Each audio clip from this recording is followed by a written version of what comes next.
Mecca വിജയം ചരിത്രത്തിലെ മഹത്തായൊരു അധ്യായം. ഇന്ന് നമുക്ക് പറയാനുള്ളത് ഇസ്ലാമിക ചരിത്രത്തിലെ ഏറ്റവും നിർണായകമായ സംഭവങ്ങളിലൊന്നായ മക്ക വിജയത്തിന്റെ കഥയാണ്. അതിനു മുമ്പ് ഈ ചാനൽ സബ്സ്ക്രൈബ് ചെയ്തിട്ടില്ലെങ്കിൽ സബ്സ്ക്രൈബ് ചെയ്യുവാനും ലൈക്ക് ചെയ്യുവാനും മറക്കരുത്. നിങ്ങൾ നൽകുന്ന ഓരോ സബ്സ്ക്രൈബും ലൈക്കും ഞങ്ങൾക്ക് ഇനിയും ഉള്ള ചരിത്രകഥകൾ ഉണ്ടാക്കാൻ പ്രചോദനമാകും. ക്രിസ്തുവർഷം 630 ഹിജ്റ 8-ാം വർഷം റമദാൻ മാസത്തിലാണ് മക്ക വിജയം നടന്നത്. മക്ക പ്രവാചകൻ മുഹമ്മദ് നബി ജനിച്ച നാട്. മുസ്ലിംകൾ നമസ്കാരത്തിൽ അഭിമുഖീകരിക്കുന്ന വിശുദ്ധ കഅബ സ്ഥിതി ചെയ്യുന്ന നഗരം. പ്രവാചകൻ മുഹമ്മദ് നബി മക്കയിൽ ഇസ്ലാമിക സന്ദേശം പ്രബോധനം ചെയ്തപ്പോൾ ഖുറൈശിൽ നിന്ന് ശക്തമായ എതിർപ്പും പീഡനവും നേരിട്ടു.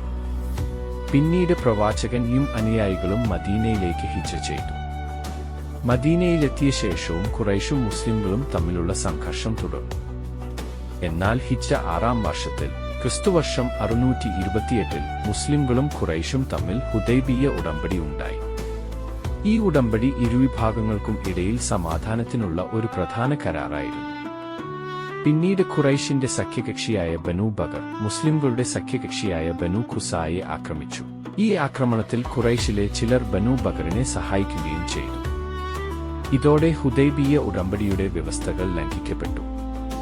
ഈ സംഭവമാണ് മക്ക വിജയത്തിലേക്കുള്ള പ്രധാന കാരണമായത്. തുടർന്ന് പ്രവാചകൻ മുഹമ്മദ് നബി മക്കയിലേക്ക് നീങ്ങാൻ തീരുമാനിച്ചു. ഹിജ്റ 8-ാം വർഷം റമദാൻ മാസത്തിൽ ഏകദേശം 10,000 മുസ്ലിംകളടങ്ങിയ സൈന്യവുമായി പ്രവാചകൻ മക്കയിലേക്ക് പുറപ്പെട്ടു. മുസ്ലിം സൈന്യം മക്കയുടെ സമീപത്തെത്തിയപ്പോൾ വലിയൊരു യുദ്ധം ഒഴിവാക്കുക എന്നതായിരുന്നു പ്രധാന ലക്ഷ്യം. പ്രവാചകൻ മക്കയിലേക്ക് പ്രവേശിക്കുമ്പോൾ പ്രതികാരത്തിനു പകരം സമാധാനത്തിനും സുരക്ഷയ്ക്കുമാണ് പ്രാധാന്യം നൽകിയത്. അബൂ സുഫ്യാന്റെ വീട്ടിൽ പ്രവേശിക്കുന്നവർക്കും സ്വന്തം വീടുകളിൽ കഴിയുന്നവർക്കും കഅബയിൽ അഭയം തേടുന്നവർക്കും സുരക്ഷ പ്രഖ്യാപിക്കപ്പെട്ടതായി സീരാ റിപ്പോർട്ടുകളിൽ കാണാം. അങ്ങനെ ക്രിസ്തുവർഷം 630 മുസ്ലിംകൾ മക്കയിൽ പ്രവേശിച്ചു. മക്ക വിജയം വലിയൊരു സൈനിക ശക്തിയുടെ പ്രകടനം മാത്രമായിരുന്നില്ല. വർഷങ്ങളോളം പ്രവാചകനെയും അനുയായികളെയും എതിർത്തിരുന്ന ആളുകൾ അദ്ദേഹത്തിന്റെ മുന്നിൽ പരാജിതരായി നിന്നപ്പോൾ പോലും പ്രതികാരത്തിനു പകരം ക്ഷമയും കരുണയും കാണിക്കുകയായിരുന്നു പ്രധാന പ്രത്യേകത. തുടർന്ന് പ്രവാചകൻ കഅബയിലേക്ക് പ്രവേശിച്ചു. കഅബയിൽ സ്ഥാപിച്ചിരുന്ന വിഗ്രഹങ്ങൾ നീക്കം ചെയ്യാൻ അദ്ദേഹം നിർദ്ദേശിച്ചു. അങ്ങനെ കഅബ ഏകദൈവാരാധനയ്ക്കായി പുനഃസ്ഥാപിക്കപ്പെട്ടു. മക്ക വിജയം ഒരു സൈനിക വിജയം മാത്രമായിരുന്നില്ല. ഒരിക്കൽ തന്നെ മക്കയിൽ നിന്ന് പുറത്താക്കിയവരുടെ മുന്നിൽ വിജയിയായി തിരിച്ചെത്തിയിട്ടും പ്രവാചകൻ പ്രതികാരത്തെക്കാൾ ക്ഷമയ്ക്കും കരുണയ്ക്കുമാണ് പ്രാധാന്യം നൽകിയത്. മക്ക വിജയം അറേബ്യൻ ഉപദ്വീപിലെ ഇസ്ലാമിന്റെ ചരിത്രത്തിൽ വലിയൊരു വഴിത്തിരിവായി. തുടർന്ന് അറേബ്യയിലെ വിവിധ ഗോത്രങ്ങൾ ഇസ്ലാമുമായി കൂടുതൽ അടുത്ത ബന്ധത്തിലേക്ക് വന്നു.